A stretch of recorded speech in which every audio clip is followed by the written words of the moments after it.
Hello बच्चों, कैसे हैं।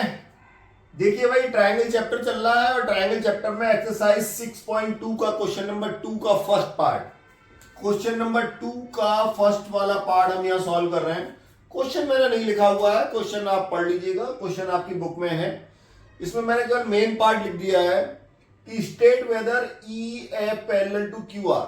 अब देखिए, इसमें आपको एक ट्रायंगल दिया हुआ है। इस ट्रायंगल के अंदर ये जो लाइन है जो ट्रायंगल की दो साइडों को काट रही है, इसके पर्टिकुलर रेशियो आपको दिए हुए हैं। क्या दिए हुए हैं? रेशियो दिए हुए हैं। अब आपसे पूछा गया है कि ये बताओ भाई कि ये दोनों लाइन पैरेलल होंगी या नहीं। तो ये है बेटा कन्वर्स ऑफ बीपीटी, जहां पर रेशियो से हम लाइन पैरेलल करते हैं। यदि दिए हुए रेशियो जो ये तो दोनों रेशियो यानी ये साइड जिस रेशियो में डिवाइड हो रही है, अगर ये साइड भी उसी रेशियो में डिवाइड हो रही है, यानी इन दोनों साइडों के डिवाइड का रेशियो अगर इक्वल आ गया, तो फिर ये दोनों लाइनें पैरेलल होंगी। ये कहलाता है कन्वर्स ऑफ बीपीटी।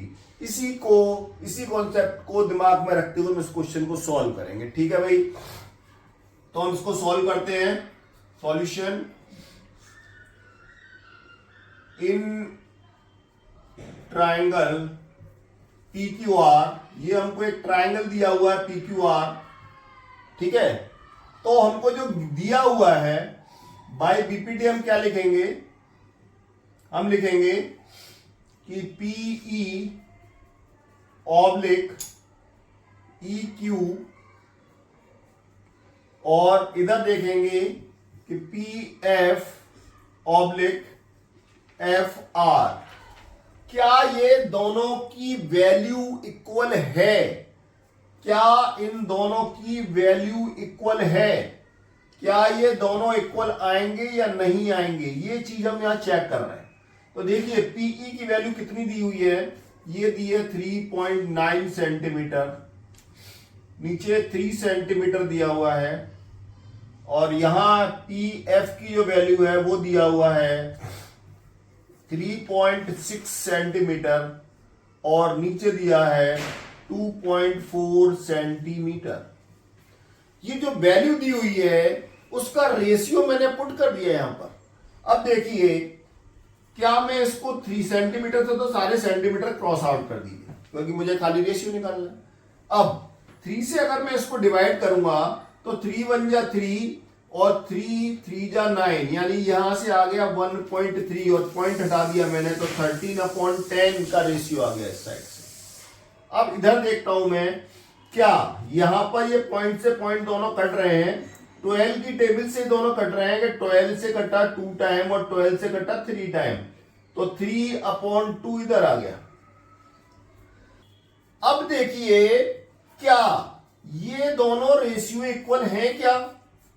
भाई अगर 13 का 2 से मल्टीप्लाई करूंगा तो 26 आएगा, और 10 का 3 से मल्टीप्लाई करूंगा तो 30 आएगा। तो ये तो भाई नॉट इक्वल टू आ गए। ये जो रेशियो है वो कैसा हो गया? नॉट इक्वल होगा। और जब तक ये रेशियो नॉट इक्वल है तो लाइन कभी पैरेलल हो ही नहीं सकती। तो हम लिखेंगे यहां आंसर में क्या लिखेंगे? जो गिवन रेशियो है PE upon EQ is not is equal to PF upon PFR। ये दोनों बराबर नहीं है, हेंस क्या लिखेंगे? हेंस EF जो है वो पैरेलल नहीं है किसके? QR के। यही हमारा आंसर है इसका। देखा कितना आसान था। Thank you. हेलो बच्चों, ट्रायंगल की सीरीज में जो ट्रायंगल हम सॉल्व करा रहे हैं उसमें एक्सरसाइज 6.2 चल रही है, और इसका क्वेश्चन नंबर 2 का सेकंड पार्ट हम देखते हैं। मैंने आपको बताया इन क्वेश्चंस के अंदर आपको क्या करना है, दोनों लाइनें पैरेलल बतानी है कि ये पैरेलल होंगी या नहीं होंगी। आपको रेशियो गिवन है, तो बिना देरी किए हुए फटाफट जो दिया हुआ है उसको चेक करते हैं, क्या ये रेशियो आपस में बराबर है या नहीं है। चलिए स्टार्ट करते हैं। तो हमने लिखा in triangle P Q R, triangle तो एक ही दिया है पी क्यू आर, और उसमें एक ही लाइन ड्रॉ की हुई है, तो इसमें चेक करते हैं कि जो PE अपॉन QE और दूसरा दिया है कि PF अपॉन RF, क्या इन दोनों का रेशियो इक्वल है या नहीं है, ये मुझे चेक करना है। अगर रेशियो इक्वल होगा तो लाइन पैरेलल होंगी, अगर रेशियो इक्वल नहीं होगा तो लाइन पैरेलल नहीं होंगी। ये कहती है कन्वर्स ऑफ BPT। चलिए, P की वैल्यू क्या है बेटा, ये 4 सेंटीमीटर है, QE की वैल्यू 4.5 सेंटीमीटर के बराबर है, और यहां देखा PF की वैल्यू ये 8 सेंटीमीटर है, और जो RF है वो 9 सेंटीमीटर के बराबर है। ठीक है भाई, अब देखा सेंटीमीटर से सारे सेंटीमीटर कैंसिल आउट कर दिए मैंने। यहां देखा ये 4 है, ये 4.5 है। अगर मैं यहां से पॉइंट को हटा दूं तो यहां पर एक 0 पुट कर सकता हूं, तो इधर क्या हो गया, ये हो गया 40/45 और यहां हो गया 8/9।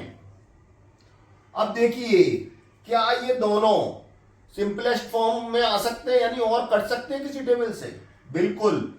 क्या ये दोनों 5 की टेबल में नहीं आ रहे? यस सर, आ रहे हैं। वाह, तो काट दीजिए। 5 8 जा 40 और 5 9 जा 45। अरे ये तो सेम आ गया, ये तो सेम आ गया। तो फिर क्या हो गया कि जब ये दोनों सेम हो गए, बराबर हो गए, तो कन्वर्स ऑफ बीपीटी कहती है, तो हम कहेंगे हेंस। अरे सॉरी, पहले मैं लिख तो दूं भाई, जल्दबाजी में मैंने तो ये नहीं लिखा कि जो PE है और QE बराबर हो गया किसके, PF अपॉन RF के, तो हम कहेंगे hence by converse of BPT क्या कहेंगे कि भाई जो लाइन है, जो EF है वो पैरेलल है किसके, QR के। देखा कितना इजी है, ट्रायंगल से लोग घबराते हैं, बहुत इजी चैप्टर है और बहुत आसानी से सॉल्व होगा। Thank you. हेलो बच्चों, ट्रायंगल्स चैप्टर को हम सॉल्व कर रहे हैं और अब इसका क्वेश्चन है 6.2, क्वेश्चन नंबर 2 का थर्ड पार्ट। ये थोड़ा सा अलग हट कर दिया हुआ है। क्या अलग हट के दिया है, यहां पर इन्होंने इन दोनों पार्ट का रेशियो ना देकर ये क्या कहा कि भाई ये पूरी लाइन की वैल्यू हम आपको दे रहे हैं, PQ की वैल्यू दे रहे हैं आपको, इधर PR की वैल्यू दे रहे हैं आपको, और ऊपर वाले पार्ट की वैल्यू दे रहे हैं। यानी कि ऊपर वाले पार्ट की वैल्यू दे रहे हैं, इसकी वैल्यू दी हुई है उन्होंने 0.18 सेंटीमीटर, और इधर वाले पार्ट की वैल्यू इन्होंने दी है 0.36 सेंटीमीटर, और बाकी पूरी लाइन की वैल्यू दी हुई है। लेकिन और हमसे कहा क्या है, हमसे कहा है कि भाई ये दोनों लाइन पैरेलल होंगी, ये बताओ। अब हमें करना क्या है, हमको तो भाई रेशियो इन दोनों पार्ट का चाहिए, तभी तो हम निकालेंगे कि बराबर होंगे, तो हम कहेंगे लाइन बराबर, वो लाइन पैरेलल है। जब इन दोनों पार्ट का रेशियो बराबर आ जाएगा तभी तो हम कहेंगे कि भाई लाइन पैरेलल है। तो देखो भाई क्या करते हैं, सबसे पहले हम क्या करते हैं कि जो नीचे वाला जो पार्ट है उसकी वैल्यू निकालते हैं। अब उसकी वैल्यू कैसे आएगी सर, उसकी वैल्यू ऐसे आएगी कि ये पूरी लाइन की वैल्यू मेरे को दी हुई है, अगर पूरी लाइन की वैल्यू में से मैं ऊपर वाला पार्ट माइनस कर दूं तो नीचे वाले पार्ट की वैल्यू आ जाएगी। अरे हाँ, ये तो सोचा ही नहीं था। तो चलो फिर ये करते हैं। तो मैं इस EQ को क्या लिखता हूं, EQ को मैं लिख सकता हूं कि भाई पूरी लाइन PQ, पूरी लाइन PQ, और इसमें से घटा दूं PE। क्या घटा दूं, PE। तो घटाइए, PQ की वैल्यू कितनी है, ये साहब 1.28 के है, और PE का मान कितना है, 0.18 के बराबर है। अगर मैं इसको घटा दूंगा तो कितना आएगा, 1.10 सेंटीमीटर आएगा। लो साहब, इधर की EQ की वैल्यू आ गई, टेंशन खत्म। ये यहां की वैल्यू आ गई साहब 1.10 सेंटीमीटर। अभी एक और टेंशन है, इधर की तो वैल्यू आई नहीं सर। अरे सर, इसको भी निकाल लेंगे। कैसे निकाल लेंगे कि भाई पी आर की वैल्यू दी है हमको, तो क्या करें भाई कि पी आर में से और पी एफ घटा दें तो एफ आर निकल आएगा। तो हम एफ आर की वैल्यू के लिए क्या करें कि पी आर की वैल्यू में से पी एफ की वैल्यू को माइनस कर दें। सिंपल। देखिए भाई पी आर कितना दिया है, 2.56 सेंटीमीटर के दिया है, sorry 2.56 centimetre minus P F की वैल्यू 0.36 सेंटीमीटर माइनस कर दिया। जब 56 से 36 माइनस करेंगे तो कितना बचेगा, तो ये 2.20 बचेगा सर। ये आ गया एफ आर। देखा भाई, इधर की वैल्यू भी मेरे को पता चल गई। अब तो टेंशन आपकी बिल्कुल खत्म कर दी हमने, हो गई खत्म। गुड।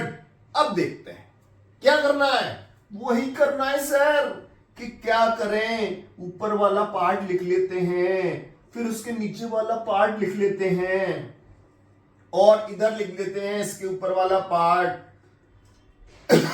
और सॉरी इसके नीचे वाला पार्ट। अब वैल्यू रख दीजिए, देखिए क्या ये दोनों बराबर हैं या नहीं।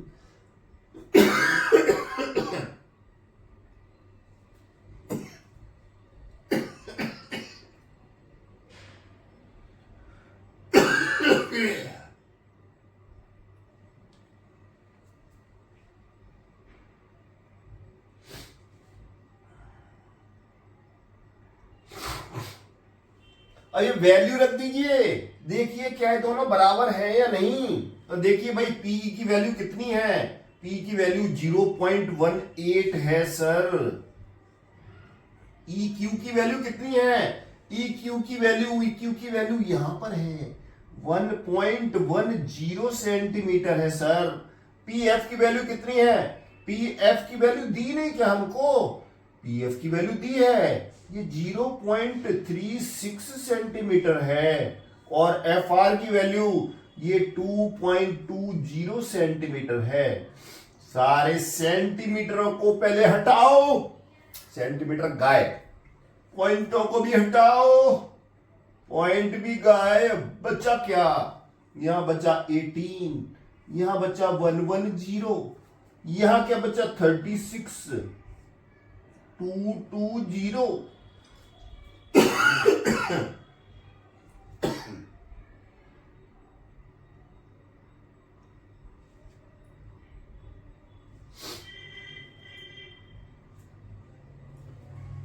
220। अब देखो स्मार्ट वाला फंक्शन क्या करें, इसमें दोनों में 2 से डिवाइड करते हैं। यहां भी 2 की टेबल से डिवाइड जा रहा है, यहां भी जा रहा है। 2 से डिवाइड करते ही ये 18 हो गया, और 2 से डिवाइड करते ही ये 110 हो गया। अरे ये तो यही आ गया सर, 18/110। ये तो सेम आ गए, मुझे तो आगे करने की कोई जरूरत ही नहीं है। ओ बल्ले बल्ले सभा सभा। तो फिर क्या लिखना है भाई, हमें लिखना है कि पीई अपॉन ई क्यू बराबर हो चुके हैं P F upon F R के। तो हम क्या लिखेंगे, hence by converse of BPT. BPT की कन्वर्स थ्योरम क्या कहती है कि जो लाइन है ई एफ पैरेलल होगी किसके, क्यू आर के। यही सिद्ध करना था।